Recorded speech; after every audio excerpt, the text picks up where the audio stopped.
Reparação histérica.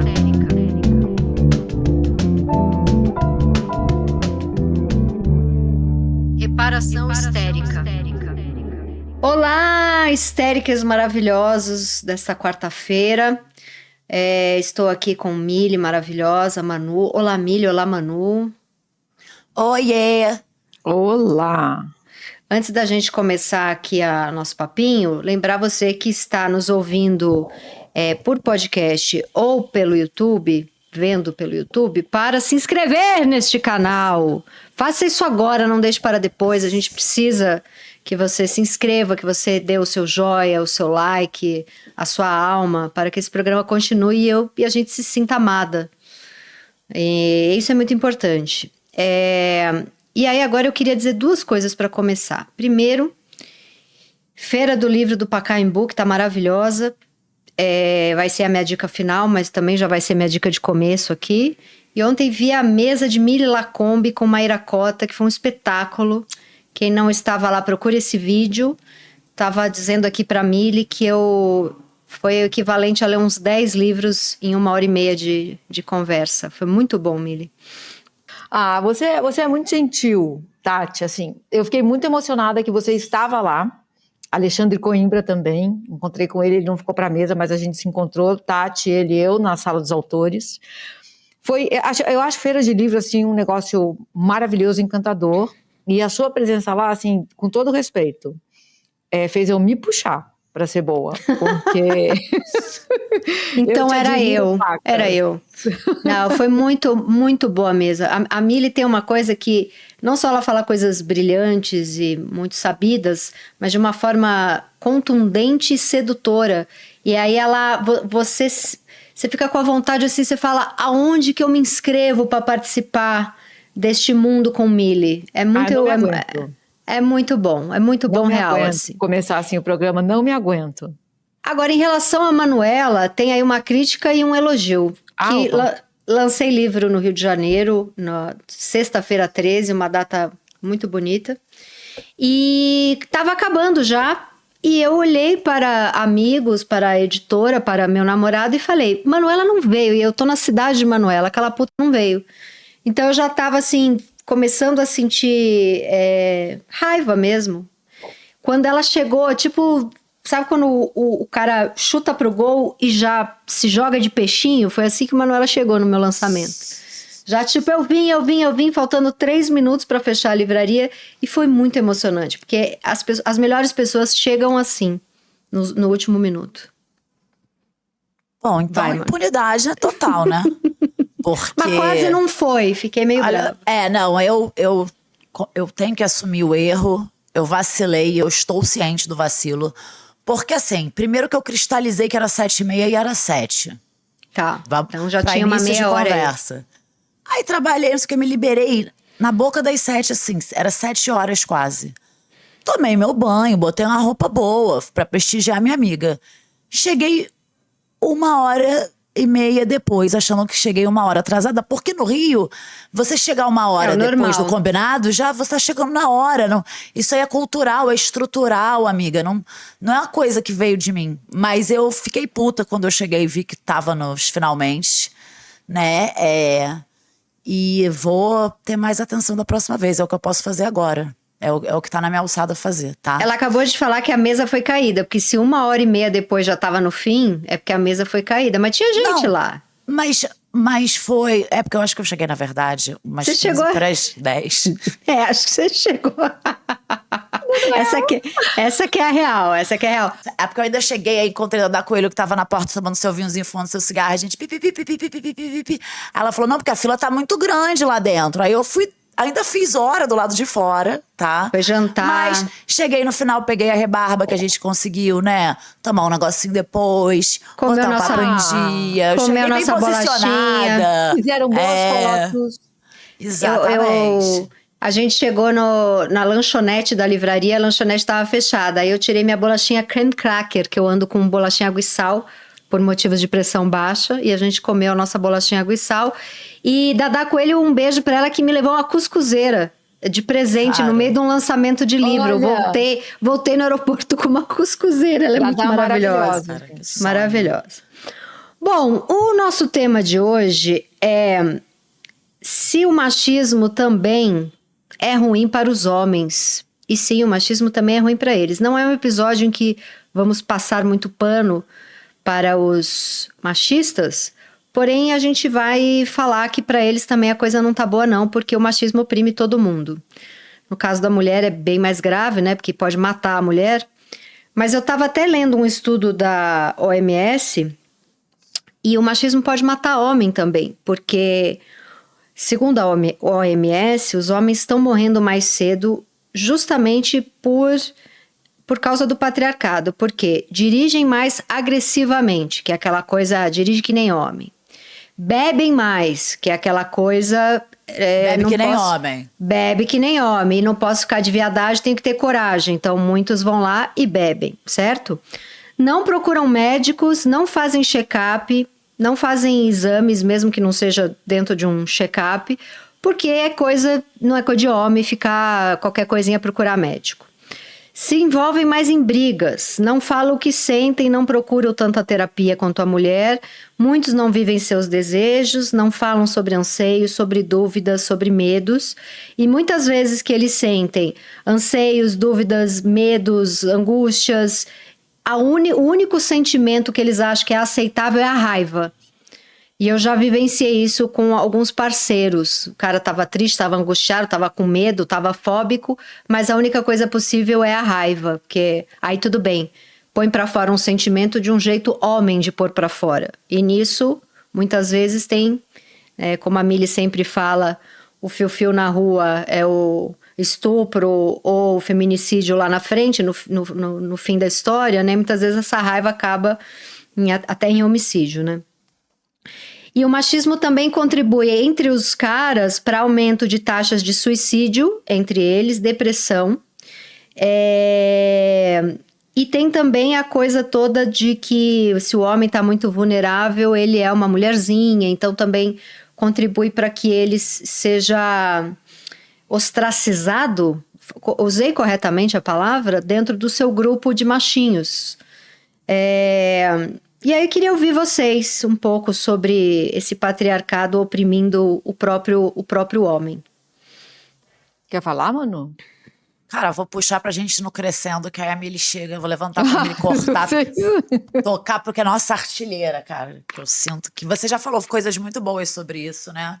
Em alguns dos outros programas, sobre como deve ser uma merda ser homem no patriarcado também. E não pode broxar, né? Que é normal, pelo amor de Deus. No campo da urologia e da andrologia, que é a ginecologia dos homens, né, do sistema reprodutor masculino, o pau também está torando, tá? Porque são muitas doenças, disfunções eréteis, porque não consegue performar, é uma pressão psicológica, que na verdade o cara tinha que estar na terapia, não tinha que estar no consultório urológico. E fora isso, não pisa num urologista, níveis de câncer de próstata nas alturas. Então tem isso também, essa pressão por performance sexual, né, por esse culto à penetração, também deixa os caras ruinzinho de cabeça de cima e cabeça de baixo, né? Não dá para separar uma da outra. Essa perspectiva feminista, né, que apesar de ser mais radical, é muito comum, que rotula todos os homens como opressores, tipo assim, carimba, né? Eu acho que isso acaba fazendo com que a gente não consiga discutir a masculinidade com essa profundidade, né? Com a complexidade que esse tema merece. E aí tem uma frase que eu amo, né? Que eu uso pra tudo. Se fosse esteticamente razoável, eu tatuava na testa, mas não é instagramável, não. É assim, quem julga, repete. Então, essa desumanização, que é justamente o que o patriarcado faz com o gênero feminino como um todo, a gente pode acabar repetindo, né? Isso que a gente está tentando aqui dar uma driblada nisso. Porque daí a nossa luta vai para um terreno muito árido, improdutivo mesmo, porque se reduz a uma disputa de poder. E não é só isso, né? Fora que a gente meio que cai num paradoxo, porque o feminismo é um movimento político pelas mulheres, para as mulheres, sobre as mulheres. Daí quando a gente se permite se estender nesse assunto, nesse tema da masculinidade, né? é numa cultura que já é saturada pelo protagonismo masculino, pode dar uma sensação meio esquisitinha de que a gente tá sendo macho-centrada, de que a gente tá sendo machocêntrica, de que não faz sentido perder tempo se compadecendo com o fato de que os homens são vítimas também do patriarcado, porque eles ocupam uma posição de privilégio, de poder. E aí cai naquela cagada completa que eu acho que é rinha de quem é mais oprimido, né? Então a gente tem que sair mesmo desse lugar superficial, que é preto no branco, e deixar duas verdades coexistirem sem que uma anule outra, que é de que o homem é agente da violência do patriarcado e vítima ao mesmo tempo, tá? E nessa, ó, joga a peteca pra Milly pra ela chegar grandona. Eu sei que ela vai solar. Não, a gente vai, eu fico sempre assim, eu fico em dúvida, né, assim, o tom que a gente tem que adotar para falar disso. Por tudo isso aí que você falou, Manu. Ao mesmo tempo, a Tati abriu com dados que são incontornáveis. O machismo mata homens. Todos os dias. E a gente não vai falar sobre isso? É claro que a gente tem que falar sobre isso. Também porque, se a gente mostra para eles que eles são vítimas do machismo, eles podem lutar pela emancipação de todo mundo, deles inclusive, né? Tem uma contradição de saída nessa ideia de masculinidade, que é assim, a coisa mais importante ensina-se para um homem é o pau. Tem que ficar duro, tem que funcionar, não pode falhar em nenhuma circunstância. Só que quem faz o pau de um homem heteronormativo ficar duro? Esse ser desprezível. Ele não controla a ereção. Quem controla é esse ser que ele foi ensinado que é desprezível. Porque quando nasce menino, ensinam isso. Tudo que é da ordem do feminino é menor, chuta que nem homem, fala que nem homem, como a gente falou aqui. Se eles aprendem isso já pequenos, eles internalizam a ideia de que o que é de mulher, eles crescem em oposição ao que é ser mulher. Então, o que é feminino é pequeno, é menor, é desprezível. Se é essa coisinha aí, eu posso matar, eu posso silenciar, eu posso abusar. Agora, vem cá. Se a coisa mais importante que eu tenho é o meu pau, e quem controla os movimentos dele é esse ser desprezível, que caralho que está acontecendo? Então, essa raiva, ela também faz parte do combo. Eu tenho raiva desse ser que está controlando o que eu tenho de mais sagrado. Como resolve essa conta? Né? E claro que se você fala para um ser humano que ele tem que ser impenetrável, que ele não pode mostrar sensibilidade, que ele tem que ser o provedor, que ele tem que aguentar tudo, ele não vai segurar a onda. Aí tá ali o álcool, né? E tá ali a droga, e tá ali a violência naturalizada. A gente naturaliza a violência dos homens. A gente tende a não ver um grito, um soco na mesa. A gente falou disso quando a gente falou de adolescência. O cara, que era considerado o cara bem legal, ele destruiu uma garagem. O pai daquele menino. A filha fala, o filho fala, né? Não, teve um dia lá que ele destruiu a garagem. Gente, isso é de uma violência brutal. E ele era violento com a mãe. Ele que dizia quando o assunto acabou. Ele que às vezes ficava mudo. Tudo isso são violências que a gente aceita dentro dessa ideia de masculinidade. Então, eu acho que a gente precisa falar para os caras se incluírem nessa luta. A gente não está aqui só lutando para a gente parar de morrer, para deixar de ser estuprada. E outra, o machismo mata simbolicamente o homem, mais do que a mulher. Porque o homem não sabe, um homem criado dentro dessa heteronormatividade não sabe o que é se relacionar com a mulher. Ele não sabe o que é uma mulher. Ele não entende todas as possibilidades do que esse ser tem a oferecer ou tem como trocar. Ele não está interessado no que uma mulher pensa, ele quer passar tempo com os mano, ele quer transar com a mulher. Ele quer saber o que o humano pensa de não sei o quê. Que a mulher quietinha, abre a perna e boa, faz a janta, arruma a cama, vou sair com os caras. Gente, isso é pequeno demais.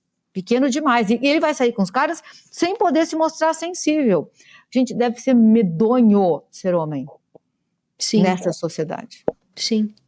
Sabe que essa coisa de broxar, eu fiquei pensando que durante o sexo, a mulher, ou pelo menos eu falo por mim, eu broxo, é só que eu não tenho um pau. Então, assim, você tá ali, tá num sexo bom, né? Num sexo de verdade, que não é uma comidinha rápida ali de 2 minutos, mas sei lá, numa coisa que você vai parar pra ter um ataque de riso, parar pra ficar só se beijando. Aquele sexo que é mais um encontro do que só o bate-estaca, né? Tem hora que tá com muito tesão, aí de repente, sei lá, você faz uma posição sexual que não dá muito certo, você tem um ataque de riso, você se diverte transando, você brocha e volta a ficar excitada, você brocha e volta... E pra mim é assim, se eu tivesse um pau, eu acho que meu pau ia ficar duro e mole, duro e mole, duro e mole, sabe? De onde o cara tira que tem que ser uma performance de 1 hora de pau duro? Né? E eu acho que isso é muito mais uma viagem da cabeça dos caras, porque assim...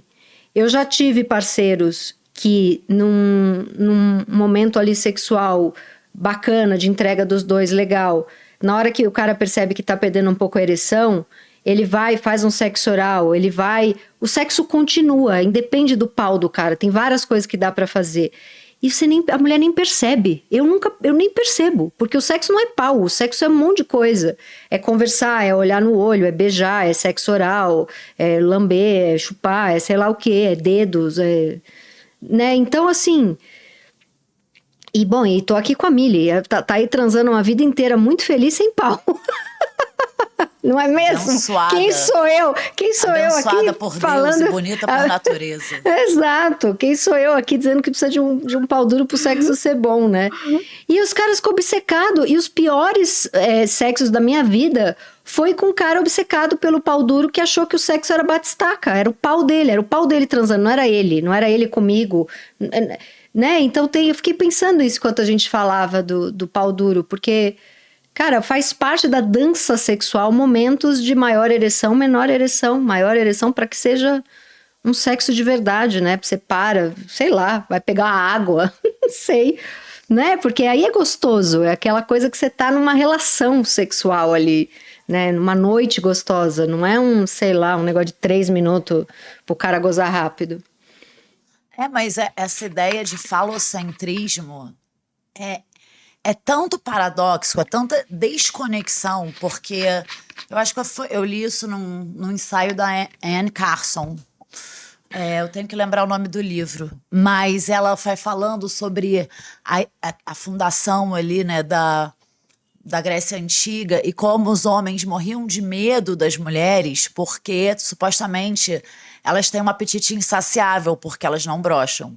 Né? E depois é a gente que tem inveja do pênis. Beleza, não, sem problema, gente, tá ótimo. Combinado, então. Porque elas não brocham ao mesmo tempo em que se cria, né, um mito, uma construção social de que a mulher não gosta tanto de sexo quanto o homem. Então é muito maluco isso, cara.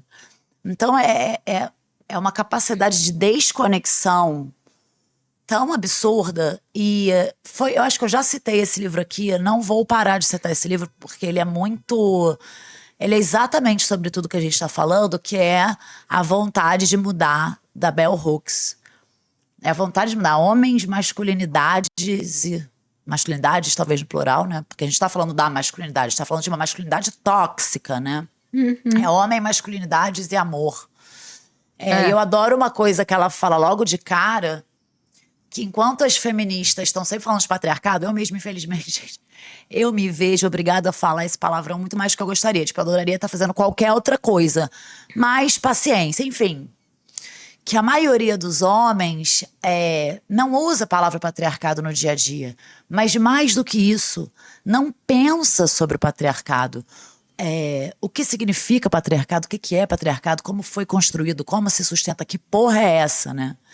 E a Bell Hooks conclui que essa ignorância dos homens a respeito do sistema que molda a identidade masculina, né, que exerce uma influência esmagadora sobre eles do nascimento até a hora que eles morrem, às vezes por causa do próprio patriarcado, né, que o fato deles serem completamente alienados disso é a prova cabal de que eles não são os todo-poderosos, os vilões dessa estrutura de poder, dessa história, né? Então, é uma lavagem cerebral, assim, que eles acreditam que esse domínio sobre as mulheres seja vantajoso para eles, quando não é. Né? Não, é reducionista. Eles ficam deficientes emocionalmente, né? E assim permanecem. Eles não pensam sobre o patriarcado, mas eles pensam muito sobre o Império Romano. Viram Cara, isso é muito doido, isso é muito bom, isso é muito engraçado. Sim, eles pensam sobre o Império Romano. Isso é muito bom, isso. Mas o Império Romano foi meio afundado, porque assim, o patriarcado vem de muito antes, mas foi quando, tipo, o patriarcado venceu, né? Foi o grande ponto de virada. Que ele foi, tipo assim, ele virou lei, sabe? A patriarca virou uma figura protegida pela lei que podia fazer de tudo. Então, curioso e diferente, né? Coincidência boa essa fixação com o Império Romano. Teve uma época que fiquei solteira e visitei a casa de alguns rapazes e a primeira coisa que eu via era aquele coleção de DVD da série Roma. Todos têm. Olha, mesmo que esteja no streaming, faz parte ter a coleção Roma, a série Roma, que aliás é uma excelente série. Eu fiquei com tesão em todos aqueles atores, porque aí também tem a minha contribuição ao patriarcado, né? Que é isso que eu ia falar agora. Eu acho que a mulher também precisa rever, principalmente uma mulher da minha idade, que, enfim, recebeu mais informações, né? Porque eu acho que a geração mais nova já nasce com as redes sociais o tempo inteiro falando de patriarcado, de feminismo. Mas eu acho que eu tive mais tempo para ficar estúpida.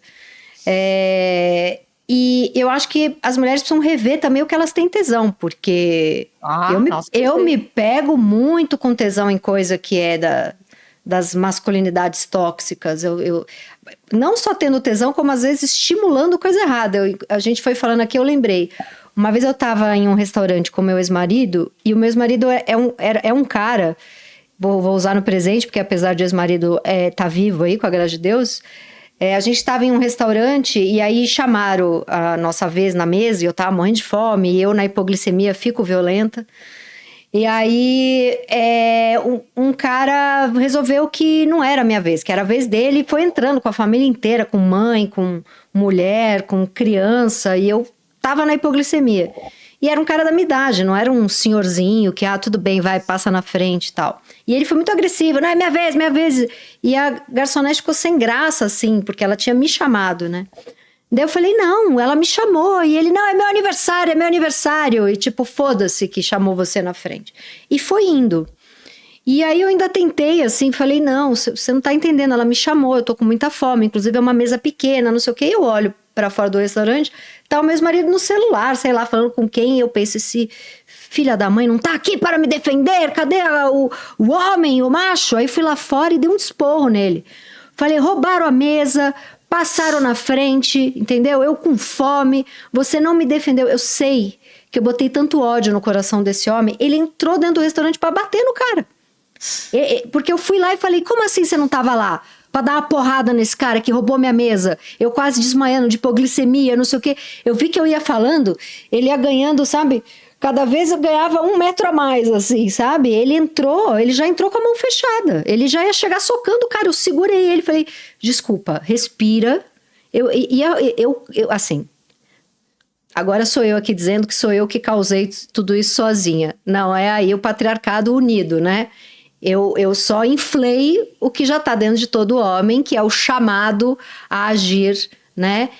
Mas eu fui lá e provoquei. Eu falei, cadê esse homem que vai dar porrada para me defender, entendeu? Mas olha só como você contou essa história. Você contou justificando várias vezes por que você foi abordar o homem. Você falou, eu estava com hipoglicemia, aí eu fico violenta. Não precisava de nada disso.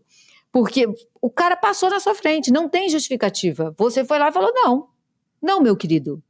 Mas para falar isso, você deu justificativas que nem precisaria ter dado. Você estava coberta de razão.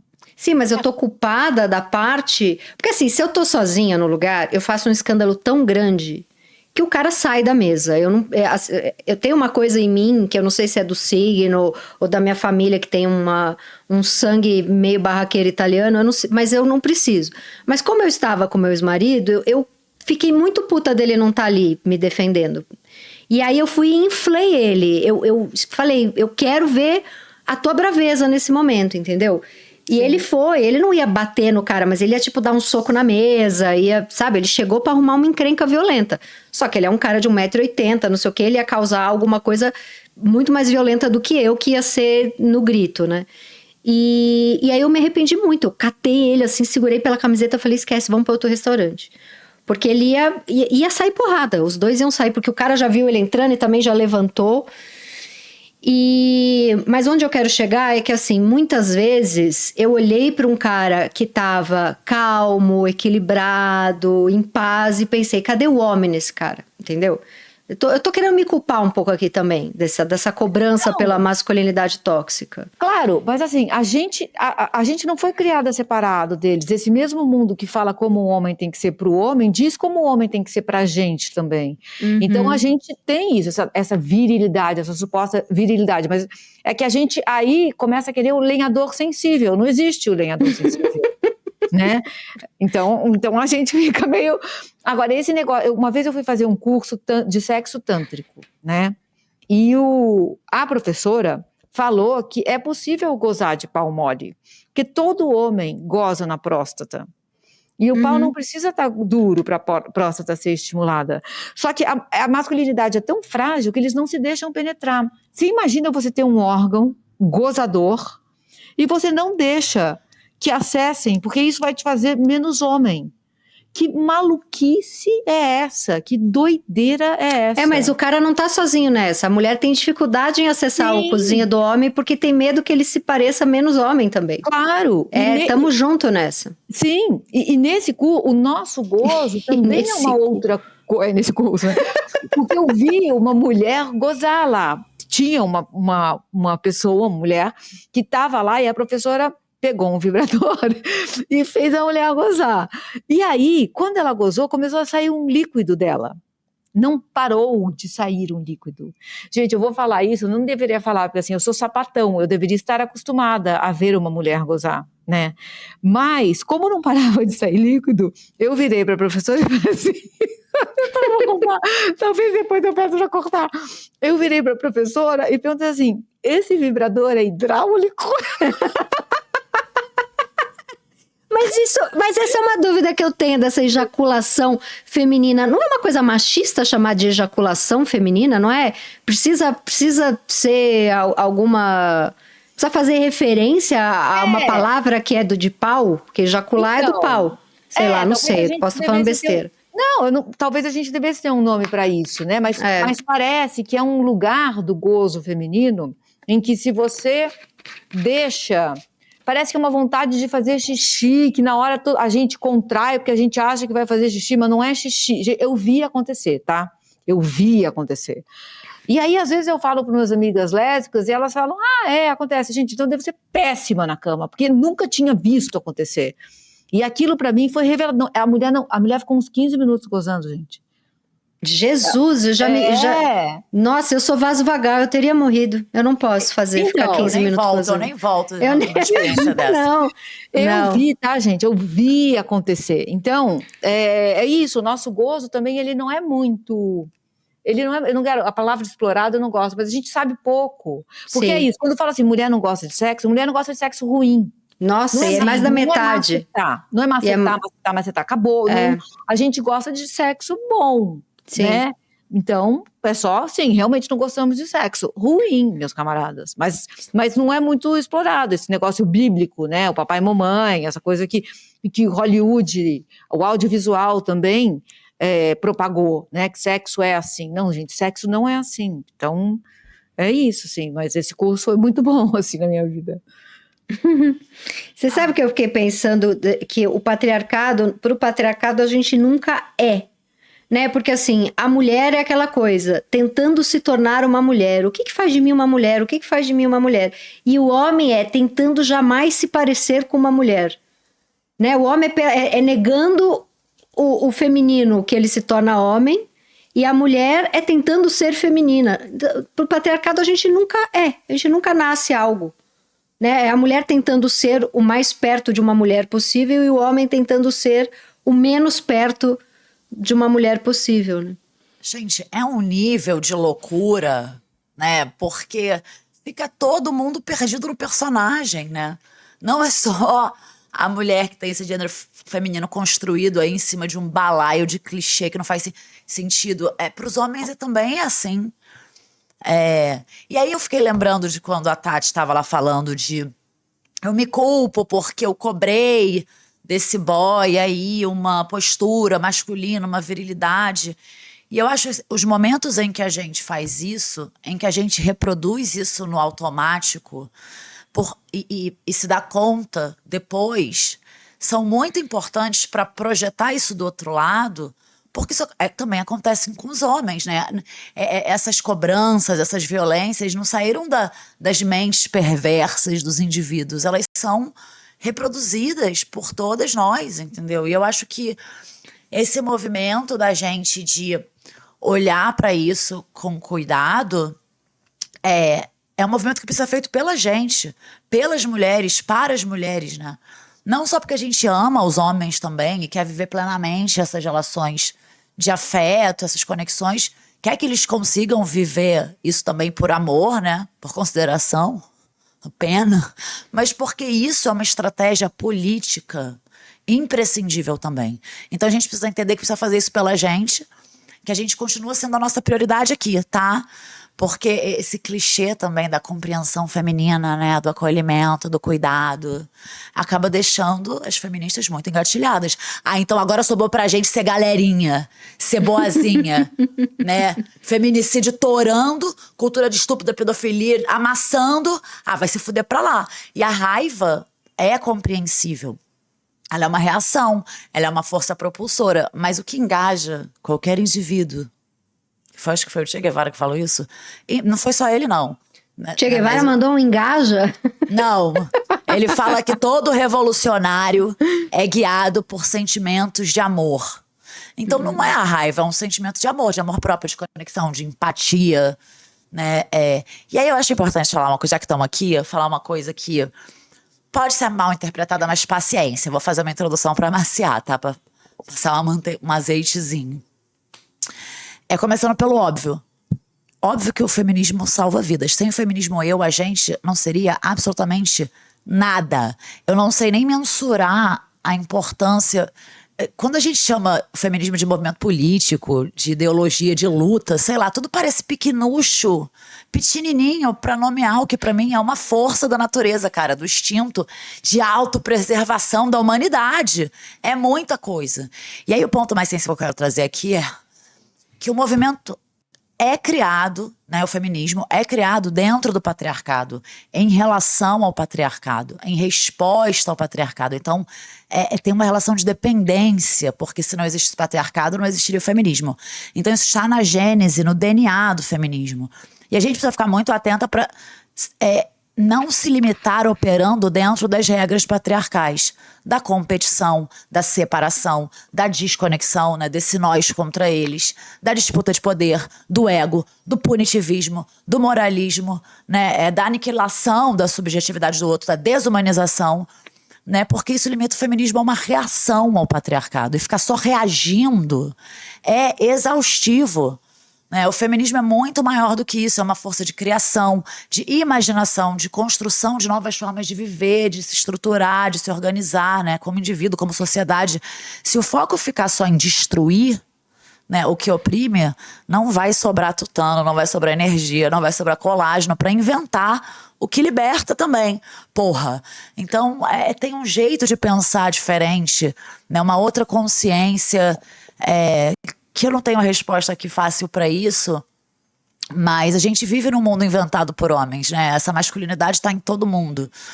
E esses homens se tornaram reféns, né, desse monstro que eles mesmos criaram, né? Eles estão cavando a própria cova. E está todo mundo no mesmo barco, né? E aí eu fico lembrando daquele episódio que a Amelie falou.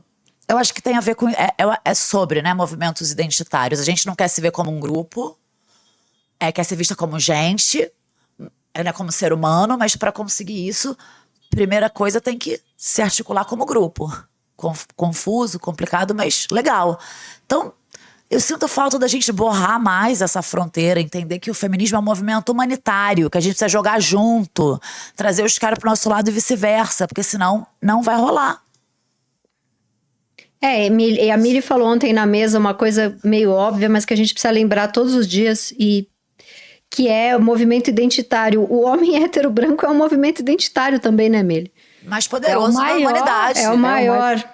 É o maior deles. E assim, e é um movimento, não sei se vocês viram, um pouco antes da gente entrar aqui, eu vi que o Eduardo Paes, tá supostamente progressista, né? Ele sancionou uma lei que vai permitir, ou obrigar, agora eu não lembro, o SUS de colocar avisos contra aborto legal. Tipo, eu posso ler para vocês o que vai ter. Aborto, um cartaz no SUS. Aborto pode acarretar consequências como infertilidade, mentira, problemas psicológicos, infecções e até óbito. Tudo pode acarretar isso.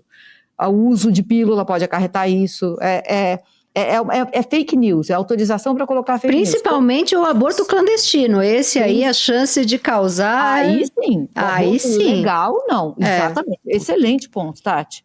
Outro cartaz. Você sabia que o nascituro é descartado como lixo hospitalar? Outro cartaz. Você tem direito a doar o bebê de forma sigilosa. Há apoio e solidariedade disponíveis para você. Dê uma chance à vida! Exclamação. Essa exclamação me irrita talvez mais do que o conteúdo do que está escrito ali. Dê uma chance à vida? A qual vida? A qual vida? A mulher que está ali não tem chance nenhuma, vida. Porque assim, se você acha que feto é vida, tá tudo certo, gente. Pode achar que feto é vida, faça o que você quiser. Mas não há garantias de que feto é vida. É como a gente debater quantos anjos cabem dançando na cabeça de um alfinete. 5, 25, 300. Pode falar o que você quiser. Pode achar que cabem 300. Eu posso achar que cabem 5. Não é um debate lícito. Porque não há comprovação de quando a vida começa. Então, esquece esse debate, não existe. Ele é uma ficção. E isso o Eduardo Paes sancionou agora. O SUS vai ter lá, quando você entrar para fazer um aborto legal, tá, gente? Estupro, risco de morte à mãe. Isso é aborto legal no Brasil. Vai estar lá esse cartaz. Dê uma chance à vida. E é um atraso, porque é uma lei tão antiga, então é surreal, né? Que é um atraso absurdo, né? Isso, e a gente está no governo Lula, então realmente Isso. É muito assustador. Paes, tá? Que é supostamente moderninho.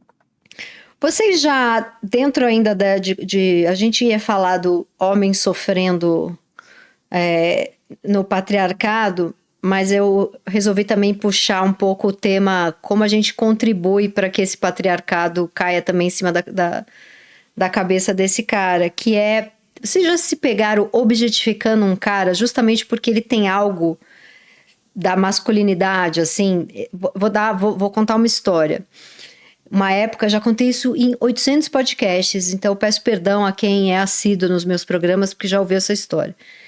Uma época, eu acho essa história muito um exemplo de objetificar homem, eu tenho um pouco vergonha dela, mas eu acho que ela esclarece bem meu ponto, que é, uma época eu e 2 amigas, nosso grupo de WhatsApp era a foto do nosso empreiteiro. A gente ficou as 3 apaixonadas pelo empreiteiro, as 3 com maridos muito sensíveis, muito angustiados, muito artistas. E aí as 3 amigas num mesmo ano fizeram pequenas obras em suas casas e uma indicou o empreiteiro para outra. E o empreiteiro era esse homem um pouco rude, um pouco rústico, que chegava e falava: resolvo, faço, é simples, resolvo hoje, faço, claro, óbvio, é para já. Não, a senhora não corre nenhum risco, fique tranquila que eu resolvo. Aquilo foi dando uma loucura na gente. O nosso grupo de WhatsApp era a foto do homem. E a gente com um ano inteiro falando dele, a gente brigava. Ele foi aí hoje, porque aqui ele não veio. E aí ele estava em obra na casa das 3, e a gente começou a ficar louca e disputar o homem. E isso é um pouco esse lugar, porque ele era esse homem. Só que ele não era masculinidade tóxica, tá? Ele só fazia bem pra gente. Então, a gente ficou muito apaixonada por esse homem que ia lá e fazia, resolvia. Teve um dia que ele quebrou uma parede, eu mandei mensagem, eu falei, meu Deus do céu, é como se ele estivesse quebrando traumas dentro de mim. E a gente rolou as 3. E é um cara, é um senhorzinho já, né? Um cara lá com a sua família, seus netos, mas a gente se apaixonou, ficou um ano inteiro apaixonada por ele. Mas aí não é a masculinidade tóxica, e é só a coisa do homem, que é aquele homem que vai lá e marreta uma parede. A gente ficou... Porque onde eu quero chegar é assim, tem algo, e a palavra não é violência, mas a palavra é uma força... Eu não sei, tem algo desse masculino que é muito difícil matar dentro da fantasia de tesão de uma mulher. Sabe, esse homem que resolve todos os problemas de uma forma, tipo, quebra uma parede inteira num dia só e fala, pronto, tá feito. É um pouco ainda herança do patriarcado, de que o homem resolve problemas da casa, a mulher cozinha. O homem conserta a lâmpada, a mulher faz a lasanha bolonhesa, sei lá. É um pouco herança disso. Mas tem umas coisas desse fetiche que é difícil abandonar. Eu não sei se é só porque eu sou uma mulher de 46 anos, mas pra mim ainda tá em algum lugarzinho ainda. Mas eu acho que tudo bem você fetichizar, assim, o que mexe com a tua libido, assim, minha ex-mulher, um dos nossos primeiros encontros, a gente passou a noite juntas no meu apartamento, eu morava no Copan, e de manhã ela tinha que pegar um voo pro Rio, tipo, sei lá, sabe o primeiro voo, 6:30 da manhã? Uhum. E aí, centro da cidade, ela é carioca, eu falei, vou descer com você, pra te levar lá embaixo, pegar o táxi com você. Quando a gente abriu a porta do hall, 2 apartamentos, era um hall com uma porta lá e uma porta aqui. Eu abri e eu vi uma barata, tamanho pré-histórico, na parede alta, assim. Eu tenho fobia de barata. Eu não consigo ver barata. Eu começo a gritar histericamente. Só que eram 6 horas da manhã e eu não podia fazer isso. Então eu só empurrei a minha ex-mulher para fora, fechei a porta, deixei ela com a barata. Porra, Mili! E comecei a olhar pelo buraquinho do olho mágico para ver o que ia acontecer. Me tremendo inteira. Ela, obviamente, ficou puta que eu joguei ela para cima da barata, mas o que eu vejo no olho mágico me fez entender que eu ficaria muito tempo com ela. Ela abaixou, tirou o próprio sapato com uma displicência, gente, um nojo, assim. Pegou e fez assim, ó, pá, na barata, vestiu o sapato, falou, pode abrir a porra da porta. Aquilo pra mim, gente... Não, eu já tô afim dela, eu já tô salivando. Eu já tô fazendo uma ejaculação de 15 minutos. Só que antes de abrir eu falei, mas olha, eu vou colocar um rolinho de papel higiênico aí, você pega a barata e leva para baixo lá e joga em algum lugar. Assim, eu realmente não consigo lidar com isso, nem com o corpo morto da barata, porque esse bicho ressuscita. Mas então, eu acho que o que mexe com o nosso desejo, assim, não tem tanto problema, sabe? O desejo também foi essa construção, né? A gente vê esse eu resolvo, eu faço, eu acho erótico. Mas é que tem construção que é perigosa, né? Teve um cara que eu me relacionei quando eu era bem mais nova, tal, que eu lembro que o que acionou meu desejo é que ele tinha uma relação de poder em relação a mim. Eu fui mostrar um roteiro, eu trabalhava em publicidade ainda, e ele não foi filha da puta, nada, porque aí eu não teria tesão num filha da puta, mas ele foi muito firme, olhou pra mim e falou, tem que refazer, tá muito ruim. E eu voltei pra minha mesa falando, eu vou refazer, mas também vou chamar pra almoçar. Aquilo me deu um tesão, e eu não sei, acho que tem umas coisas tortas que a gente tem que rever. Tudo bem, isso faz mais de 20 anos, sabe? Sim. Daí depois eu fui ver aquele filme A Secretária, que é isso, eles estão numa loucura de fetiche ali, né? E aí é fetiche dos dois. Bom, aí é um tema eterno, que a gente pode fazer um programa só sobre isso, que é a grande pergunta que eu faço lá no meu inconsciente coletivo, quando eu levo algum psicanalista para falar de sexualidade, que é: o que é o patriarcado operando dentro do meu fetiche que eu preciso matar, e o que é o meu fetiche que eu preciso viver e foda-se? Essa é uma pergunta que eu faço quase todos os meus inconscientes coletivos, porque eu tive uma psicanalista muito feminista que um dia eu contei pra ela algum fetiche de uma relação de poder, que o cara, sei lá, dava uma leve maltratadinha em mim, e eu tava com tesão nele justamente porque ele tinha mais poder do que eu. E ela falou, não pode. Eu fiquei puta, falei, vou sair dessa psicanalista, ela não pode se meter no meu fetiche.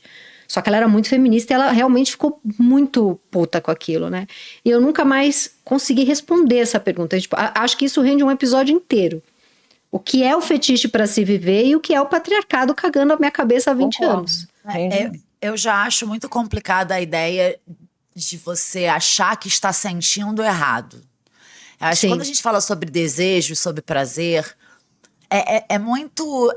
É do mesmo campo semântico, é do mesmo pozinho de estrelas a ideia de prazer e dos jogos. Então, parece que é um pacto que você faz com você mesma, né? E com o outro. Você fala, esse cara me maltrata, eu gosto, dentro dessa dinâmica aqui, que é esse jogo e que eu sinto prazer com ela. Né? Ela não pode ir mais fundo que isso, ela não pode pautar a sua autoestima, o seu senso de valor, a sua identidade, as suas, né? Mas qual, assim, eu já tô, não sei também, a minha terapeuta que lute, porque eu vou me dropando, eu não vou ficar assim, se tem prazer, se tem desejo, eu já olho pra isso. Eu não vou ficar fugindo, dizendo, não, isso aí já estamos num sistema repressor. Eu vou me reprimir, entendeu? Sim, eu entendo total, mas é que às vezes o nosso desejo vem de algo cagado que a gente aprendeu quando era mais nova. É esse que é o problema. Eu não tenho essa resposta. Eu vivo o desejo, tá? Eu também não intelectualizo na hora, não. Mas quando passa, eu penso, nossa, será que eu não caí num negócio meio... Mas se não faz mal, se é consentido, Entendi. se não faz mal para ninguém, nem para nenhum ser desse planeta, não está errado a mais apaixonada das feministas, a mais letrada das feministas, querer ser submissa, dar de quatro, ser amarrada, não ter controle na hora do sexo. Sim, isso não está errado. Se o desejo dela tá ali, tá tudo certo. Como até porque é o famoso eu exijo que você mande em mim. Quem é que tá mandando? Sim, né? Quem que tá pautando aquela dinâmica? É uma troca muito maluca, assim. E dentro, quando fecha a porta, 2, 3 pessoas, sei lá quantas, se tá consentido, que se não faz mal a ninguém, não tem erro ali. Não tem erro, sabe? É o desejo da gente. Assim, é claro, tem aquele livro da Amy Srinivasan, O Direito ao Sexo, que fala sobre como o nosso desejo é construído, né? E que há algumas construções, assim, a gente não tem o alcance total do nosso desejo. O nosso desejo pode ser muitas coisas. A gente falou aqui daquela série, né, Queer as Folk, que são homens transando, e que eu gosto de ver. Gente, eu sou 110% lésbica. Eu gosto também. Falamos disso. Aliás, também merece outro programa. Também gosto. Agora, tem também uma cena que eu lembrei, que é assim, teve um relacionamento há bastante tempo atrás também, uns 15 anos mais ou menos, que tinha um jogo que era esse jogo, era um cara bem mais velho tal, e tinha essa coisa assim... de eu mandar meus textos e essa frase você não pode falar, e tinha até tá em vários livros meus, porque foi uma coisa que era divertida, assim, o fetiche ele canetava com uma caneta vermelha meus textos, assim, eu achava aquilo muito erótico, sabe, meus textos voltavam com um monte de rabisco vermelho, e eu falava, nossa, era um cara muito intelectualizado, então eu tinha essa piada, né, então... manda em mim aí com as 9 línguas que você sabe falar, e tinha isso, tinha uma coisa... Ele me tratava muito bem, mas tinha uma brincadeira nossa que ele meio que me dava uma pequena maltratadinha no sentido de que ele era mais culto e mais intelectual, até porque muito mais velho. E aí a gente ficou nesse jogo alguns meses tal, e me fazia bem, era divertido, era legal. Até que eu vejo ele numa situação tratando uma outra mulher como uma rainha absoluta, e aí me fez mal, entendeu? E aí aí na época eu fiquei me perguntando... me fez mal naquele minuto, e aí eu parei de jogar, porque eu, esperta, me protejo, entendi. Não quero mais brincar. Ou naquele minuto eu entendi que aquilo me fazia mal, e eu não sabia sair antes. A gente não tem essas respostas, porque é isso, a sexualidade, às vezes, é um lugarzinho de dor também, e a psicanálise vai dizer que tudo bem, desde que não paralise sua vida, não te cause danos psíquicos de... ficar triste, deprimido, sei lá. Mas um lugarzinho de dor as relações vão ter, né? E aí você vê enquanto essa dor é gostosinha, é a hora que ela deixa de ser. Exatamente. Enquanto ela tá no jogo em igualdade de condições, né? Porque não pode ser desmoralizante. Se você sai de lá menor, então não foi bom. Na hora que eu olhei ele tratando uma mulher diferente, porque daí o jogo deles era outro, provavelmente ela também não era uma rainha absoluta, mas daí era o jogo deles, né? porque ninguém é rainha absoluta ou rei absoluto, isso não existe, né? Então a brincadeira era com ela aumentar além da conta e a brincadeira comigo era diminuir além da conta. Mas eu não gostei, eu falei, acho que eu quero brincar agora de alguém que me aumente além da conta. Aí você vai para outra brincadeira, entendeu? E aí vai nessa, assim. Mas sempre, acho que para toda mulher, sempre fica a dúvida, cair numa situação machista ou não cair? Isso é que é a merda, né? Essa que é, por mais que a gente leia, estude, se informe, faça esse programa, converse, a gente o tempo inteiro tem que estar atenta. Peraí, isso aqui tá divertido para mim ou eu caí em alguma situação, né? Por isso que é importante falar também. Agora, vocês acham que existe a masculinidade saudável? Fiquei pensando nesse termo. Eu acho que pode existir algum tipo de comportamento associado ao masculino que não seja violento. Se a gente, por exemplo, conseguir construir uma sociedade em que a gente diga que ser homem é ser sensível, essa masculinidade vai ser saudável. Ser homem é cuidar, essa masculinidade é saudável. A questão é que a gente atribui, ninguém nasce com um pinto ou uma vagina e aí por causa disso a gente tem comportamentos. Não existe isso, né? E as pessoas trans estão aí para ensinar pra gente. E esse essencialismo, ele mata, ele diminui, ele limita. Então, a gente pode construir a masculinidade que a gente quiser. A gente pode também destruir tudo. Borrar, como diria Manuela Cantuária, borrar todas essas fronteiras aí, que talvez interesse mais, né? Que a gente pode ser tudo. Então, sim, eu acho que pode existir uma masculinidade saudável, mas certamente não é essa que a gente está vendo aqui. Assim como existe um feminismo tóxico, né? Que não considera a mulher trans. Claro. Que, né? Enfim, assim como tem outro lado. Mas esse feminismo indo para esse lugar é um feminismo pautado por uma masculinidade tóxica. Né? Ele tá forjado dentro dessas regras, né? E é isso, acho que uma masculinidade saudável, ela pode vir de qualquer pessoa, ela pode vir da gente também. A expectativa, né, de performar um gênero é uma cagada completa que tá deixando todo mundo perdidaço no personagem, se reprimindo. É muito doido que quando você tava falando fetiche de escritora, né, gente? Que coisa engraçada, né? Que você tava falando você tava falando dessa dinâmica com esse cara, né? Se você tem que estar com o olho no peixe e o outro no gato, né? Que no objetivo, tipo assim, reforça uma dinâmica de controle. É um clássico isso. O homem se sente intelectualmente superior a uma mulher dentro de um recorte objetivo político. Mas no subjetivo aqui tá dando tesão.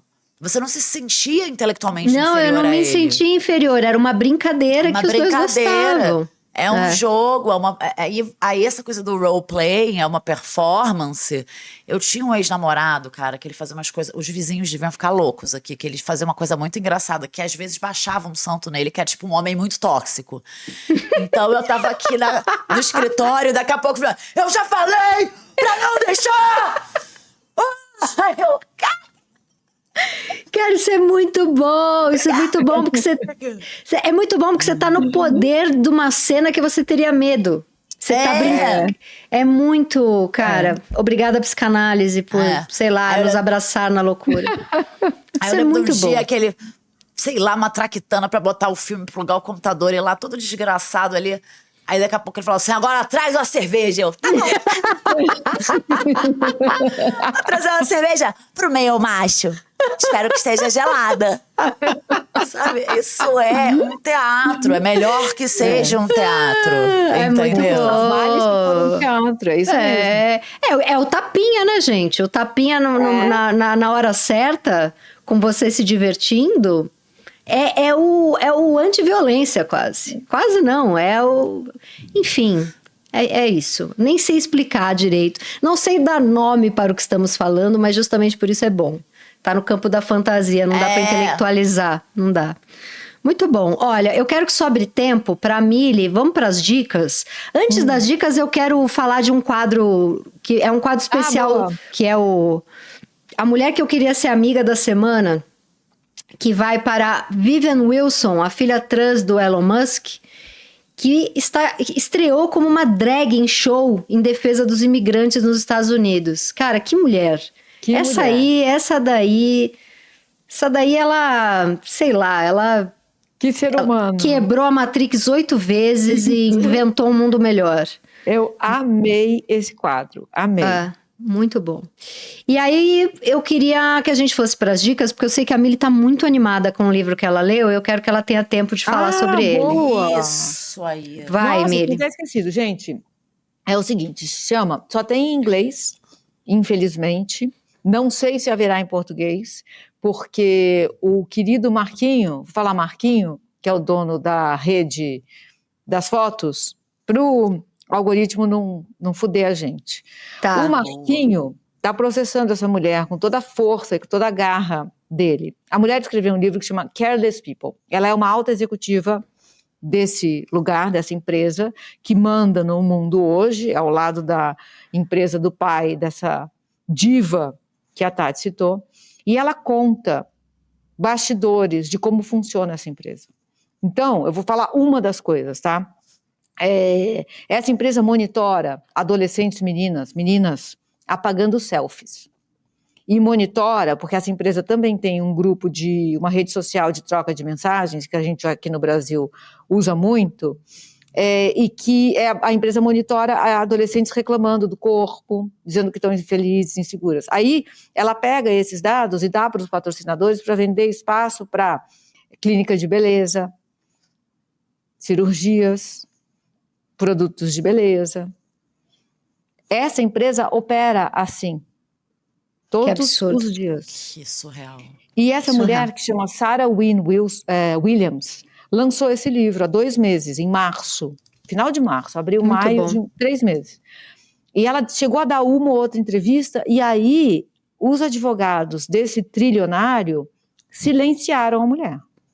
E ela não pode mais falar, e tá rolando uma treta lá, mas o livro tá para baixar naquela Esse outra grande treta. defensor, né, da liberdade de expressão. Esse enorme defensor da liberdade de expressão decidiu que contra ele não dá para falar, não dá para expor. Assim, gente, é bizarro, porque você vê ele se relacionando com todos os líderes das nações, né? Da China, dos Estados Unidos, do Brasil. Tem um trecho muito interessante sobre Dilma Rousseff. Dilma Rousseff pintada como uma grande liderança, que não abaixou a cabeça, uma das únicas. E você vê que são garotos de 15 anos, pirracentos, falando um com o outro.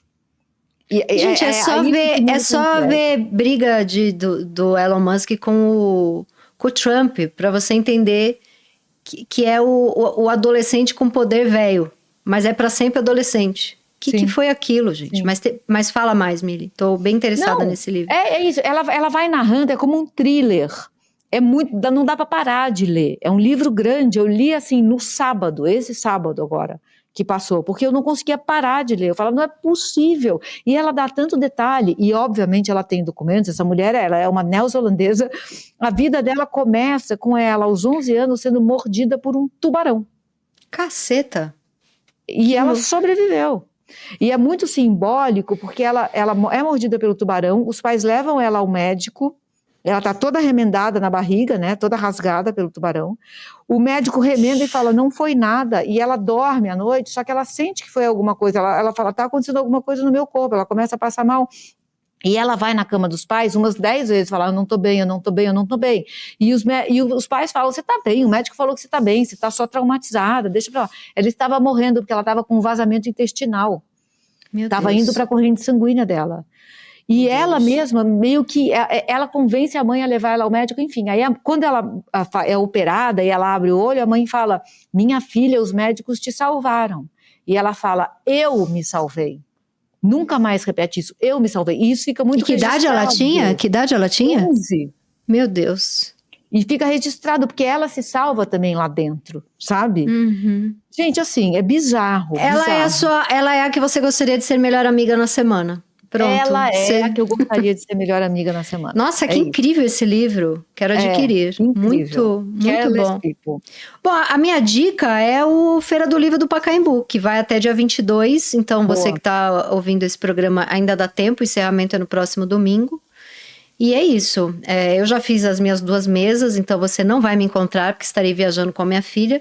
Porém, você encontrará pessoas muito mais fantásticas do que eu para sua É sorte. muito boa mesmo. Eu estarei Tá lá. muito, eu sou muito fã dessa feira. Vou Muito. só dar uma outra diquinha, porque a gente falou sobre se vender. Gente, no meu Instagram tem meu curso. Comprem lá. Boa. Sim, curso de milho. Qual o sobre- nome? Como é o nome? Feminismo como Potência de Vida. Pronto. São 6 aulinhas bem legais que eu preparei com todo o amor. Vamos Eu lá. posso fazer de graça, Mili? Pode, eu vou te mandar. Cara, eu acho que a gente merece um cupom, Aquela que migas. Cara, pede um de graça no programa, no meio do programa. Maravilhosa. Você é Cara, maravilhosa. bom Quero demais. fazer de Eu tentei graça. fazer isso na feira ontem, não rolou, tá? Eu não ganhei nada. O que você não ganhou nada? Nada, eu saí pedindo coisa e não ganhei nada. Você saiu com uma sacola. Ah, não, é porque ontem a Mili... Não, é porque eu sou a louca do brinde. Isso. E quando tem feira, assim, eu amo feira literária, eu vou nos estandes, eu falo que interessante esse livro. Eu sou resenhista. Aí, claro, aí ganho brindes. Aí ganhei camisetas da feira, camisetas da Amora. Eu sou a Isso, louca ela do me brinde. ensinou, eu fui fazer e eu só levei não na cara. É, eu sou a louca do brinde. Manu, vem com a sua diquinha. Fiquei pensando aqui. Ai, sabe o que? Mas desculpa, porque agora eu fiquei abalada, Mexida. porque mais cedo eu fiquei completamente sem vocabulário pra falar do feminismo, né? Falava, ai, como movimento, como ideologia. E aí, olha só, como potência de vida. A Mili já macetou. Então, eu vou sentar na primeira fileira desse curso, vou te levar uma maçã todas as aulas, tá? Muito lindo. Tá. Então, eu vou dar minha dica e fé. Que a gente ficou aqui nesse campo inominável do desejo. E aí eu citei a Anne Carson mais cedo, mas eu acho que o livro era sobre aquilo que eu mais penso, que é uma coleção de ensaios dela. O que eu queria falar, na verdade, é o Eros, Doce Amargo. O nome acho que é Eros, Doce Amargo. É simplesmente isso. E é sobre o amor e o desejo erótico, e é uma investigação muito gostosinha dela, que parte da literatura, da psicanálise, né, filosofia, sociologia. Eu queria morar na cabecinha dessa mulher, montar um acampamento e lá ficar. E é muito lindo, porque eu acho que vale a pena, né, investigar o desejo, a gente se conhecer e explorar aí essas nuances infinitas que é o desejo, o amor e, enfim, né, e não ficar tão perdida no personagem como a gente acaba ficando aí por causa desse tal de patriarcado. Essa é a minha dica. Gente, esse programa foi assim, ó, dos meus preferidinhos. Foi muito bom. Vocês são incríveis, amo vocês. Eu quero te falar mais uma coisa. Vem, fale. Uma coisa. Porque é isso. Eu ia abrir o programa falando isso e aí a gente vai para outro lugar. Tem uma coisa a respeito de desejo e dessa construção e do que é feminino e do que é masculino que eu acho talvez a maior perda de todas, que é assim. A inteligência feminina é a coisa mais erótica do mundo. Não tem nada mais erótico do que a inteligência feminina. E eu penso nisso sempre que vocês falam. Eu estar nesse programa com vocês é uma honra para mim. Eu queria abrir falando isso, assim. Porque a inteligência feminina é feita da mesma força que acendeu as estrelas. E ela é uma coisa muito poderosa. Que lindo. Eu sinto isso em todos os programas com vocês. E sinto isso muito forte no curso da Manu e na tua mesa ontem. Não consigo parar de ouvir vocês, é muito bonito. Elogiar a mulher também é quebrar as correntes do patriarcado, é muito, muito bom. Não é nada sobre objetificar, é sobre ver como sujeito, né? Eu fico assim, eu saio daqui iluminada, eu saio assombrada. Ela tá aqui, ó, Manuela. Eu tô segurando meu coraçãozinho pra ele não pular pra fora. Tá, é muito bom, então, amor. Você que nos ama, assim como nós nos amamos, a nós mesmas e a outrem, desde que seja nós três, e a você que nos assiste e ouve você aí se inscreve, você curte, você compartilha, e em breve vai ter o nosso Clube do Livro. E aí, só pra gente saber se tem quórum, escreve aí, eu quero o Clube do Livro, barará, porque estamos estudando como vamos fazer, mas vamos fazer. Então é isso, então até semana que vem, e um forte abraço, aquela despedida de tio, um forte abraço. Forte abraço, gente. Forte abraço. Beijo. Beijo, beijo, beijo. Reparação histérica.